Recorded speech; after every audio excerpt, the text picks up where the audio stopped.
Hai,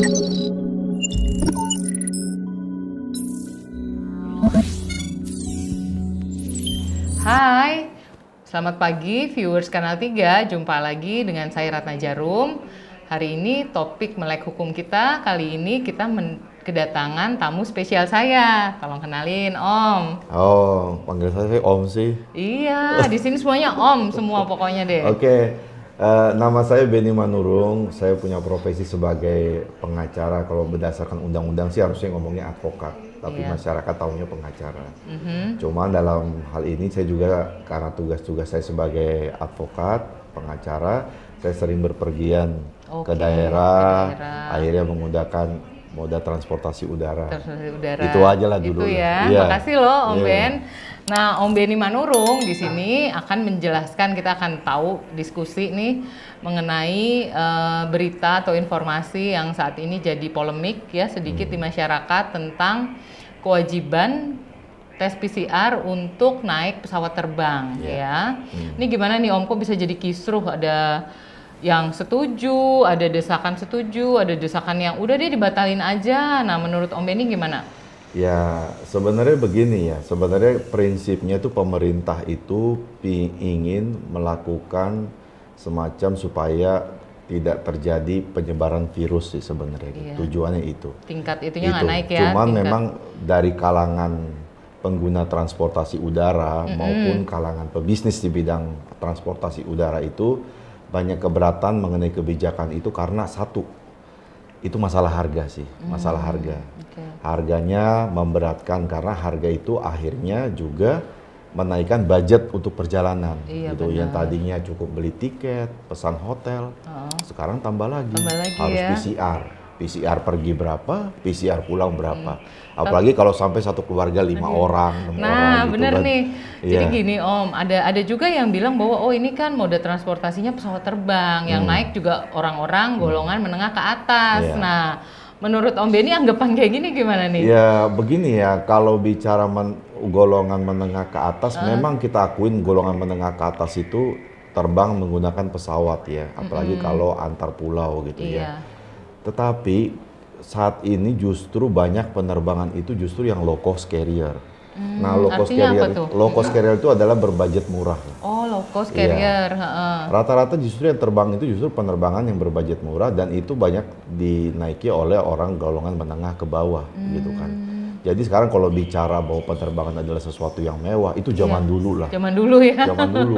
Sekarang justru yang banyak terbang Cari justru tiket murah. iya, seperti itu. Jadi akhirnya karena pengguna transportasi udara sudah bergeser kepada orang menengah ke bawah.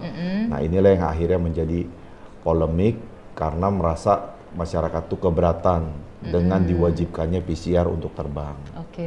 Ini ketentuannya dari kementerian mana Om untuk Ya, masalah ini nih kayaknya ada sebenarnya- yang Kementerian Dalam Negeri, Kementerian Kesehatan atau juga Satgas Covid. Ini sebenarnya ketentuannya diatur di mana ya? Iya, sebenarnya gini ya, kalau masalah ketentuan itu, jujur aja saya sebagai seorang hukum yang bergerak di bidang hukumnya agak bingung juga Agak sih. bingung.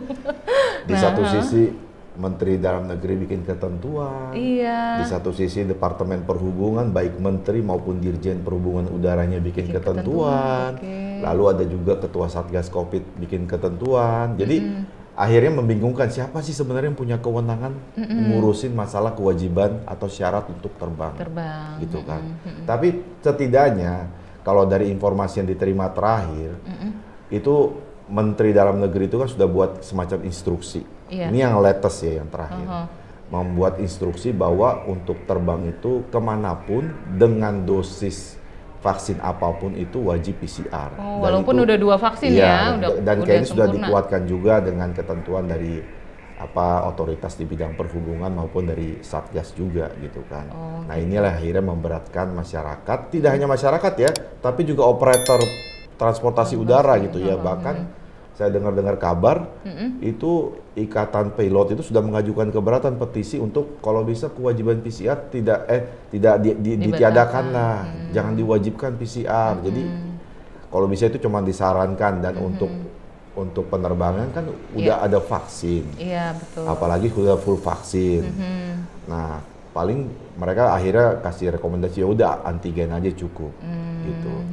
salah satu yang keberatan dari orang-orang yang PCR itu selain harga adalah juga fasilitas, kemudahan untuk mendapatkan PCR. Oh iya, untuk yang di daerah-daerah terpencil ya, terutama mau antar pulau kalau gitu. Kita bicara Jakarta, Surabaya, atau kota-kota besar lain mungkin mudah ya. Iya. Ke bandara udah ada PCR, kita bisa ini di dekat-dekat rumahnya juga mungkin ada. Tapi orang yang tinggal di daerah yang jauh dari kota-kota besar, kadang mereka untuk terbang akhirnya jadi mesti menginap 1 hari di kota tersebut. Oh, hanya untuk tes PCR. Hanya untuk tes PCR. Jadi jangan cuma ngelihat PCR itu cuma harganya doang 300. Tapi untuk dapat itu pun butuh usaha, butuh kos juga. Lokasinya nggak di semua lab tidak ada di tiap kota atau tiap daerah ya. Iya. Oke, nah terus juga kemarin-kemarin tuh kan ada ya Om Ben, bahwa ada yang namanya PCR Express, ada PCR normal, tuh gimana tuh? Masih ada nggak selama Om Ben terbang nih? Yang begitu-begitu? Setahu saya masih ada, masih ya? ada, bahkan ada operator di bidang medis mengasih paket gitu ya, kalau mau 24 jam bayarnya sekian, tapi kalau mau 8 jam bisa sekian. Express gitu. segini. Jadi saya jadi berpikir apakah berapa lama sih sebenarnya waktu yang dibutuhkan untuk bisa mengetes dapat hasilnya dari gitu, kit yang tadi itu ya. Gitu. Oke. Nah, di sini kan tadi dari diskusi kita tadi viewers Kanal 3 ini kan memang kewajiban untuk tes PCR ternyata juga menyulitkan atau juga memberatkan konsumen pengguna moda transportasi penerbangan. Nah, sebenarnya tadi di sisi lain kewajiban dari pemerintah juga harus melindungi warga negaranya supaya tidak lagi angka COVID mengalami kenaikan. Nah, ini kan jadi dilema juga nih. Jadi saran Om Benny gimana nih sebagai orang yang sering melakukan perjalanan dengan transportasi penerbangan? Kalau saya lihat, saya ngeliatnya begini lah. Kalau kita bicara harus apa yang dilakukan, saya sebagai pengguna jasa transportasi udara merasa sebenarnya dengan vaksin ya sudah cukup lah. Kalau apalagi kalau ditambah antigen. Saya lebih setuju antigen, kenapa ya? Karena antigen itu kadang bisa dilakukan sebelum kita check in di terminal gitu, karena hasilnya kan cukup 15 menit gitu. Jadi update. Kalau PCR itu 1 kali 24 jam. Iya, betul. Nah, setelah pengambilan sampel 1 kali 24 jam, kan kita nggak tahu itu orang kemana lagi. Dan pada saat kemana lagi bisa aja kan tertular atau apa kan. Betul. Tapi jadi menurut saya walaupun PCR itu paling sensitif untuk bisa mengetahui ini orang kena COVID atau akurasinya lebih tinggi, tapi dia nggak latest gitu, nggak update karena lamanya kecuali proses pemeriksaan. Pada saat pengambilan sampel ini orang langsung dikarantina di terminal. Oh iya, betul. Sebelum terbang baru betul gitu. Tapi kalau habis itu keluyuran sama aja Mbak aja ya. gitu kan. Oke. Iya. Jadi memang itu kendala-kendala yang di lapangan yang tadi sudah disampaikan oleh Om Benny Manurung. Jadi mungkin ada saran lagi Om buat pemerintah nih, kan ketentuannya berlapis nih. Ada di Kementerian Dalam Negeri, di masing-masing dirjen juga ternyata keluar, Satgas Covid, terus acuannya dari Menteri Perhubungan, ada juga dari kementerian yang memang ditunjuk untuk menangani wilayah COVID, Jawa, Sumatera, dan juga ya seperti itu deh. Itu gimana Om? Carut marut di situ gimana? Iya, maksudnya yang paling penting itu kan kepastian hukum harusnya. Kepastian hukum itu tidak hanya masalah substansi hukum, tapi masalah kewenangan. Jangan sampai pejabat yang tidak memiliki kewenangan di otoritas penerbangan ikut campur urusan ini. Gitu kan, karena pada bagaimanapun orang yang paling mengerti masalah penerbangan itu ya orang yang ada di otoritas penerbangan.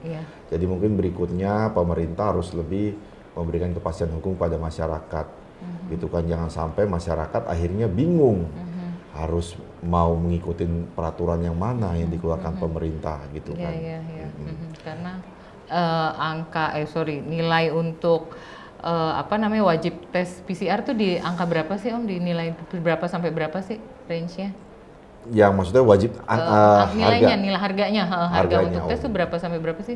Dulu waktu awal PCR masih susah sekali, itu bisa di atas 1 juta. Tapi kemudian turun. Beberapa kemudian turun 1 juta. Lalu Pak Jokowi bicara, akhirnya turun jadi 500. Lagi, iya. 2 hari yang lalu Iya. loh, turun lagi 500. Setelah itu mungkin karena ada desakan masyarakat, Iya. terutama pengguna transportasi udara, lalu juga dari pihak DPR, dari Iya. pihak YLKI, akhirnya turun lagi jadi 300.275. Oke. Cuman saya juga nggak yakin sih Apakah kalau turun itu lagi? bisa diterapkan sama di seluruh Indonesia. Iya benar ya, terutama Gitu. tadi di daerah-daerah Iya. yang memang jangkauan untuk labnya sendiri aja Iya. tidak ada atau kurang memadai, Betul, sehingga mereka harus iya. nginep tuh, kan kasihan ya, harus Iya. ada kos tambahan lagi. Oke, teman-teman viewers Kanal 3, demikian diskusi kita dengan Om Benny ya, buat yang teman-teman akan terbang, siap-siap. Jadwalkan penerbangannya dari jauh-jauh hari, lakukan kewajibannya sebelum nanti tahu-tahu pas mau hari H ternyata nggak bisa terbang. Oke, jangan lupa untuk like dan komen. Juga kalau ada pertanyaan bisa komen di channel ini di mana? Kanal 3. Kanal 3. Oke, saksikan episode Melek Hukum selanjutnya dengan narasumber yang kompeten. Terima kasih. Bye.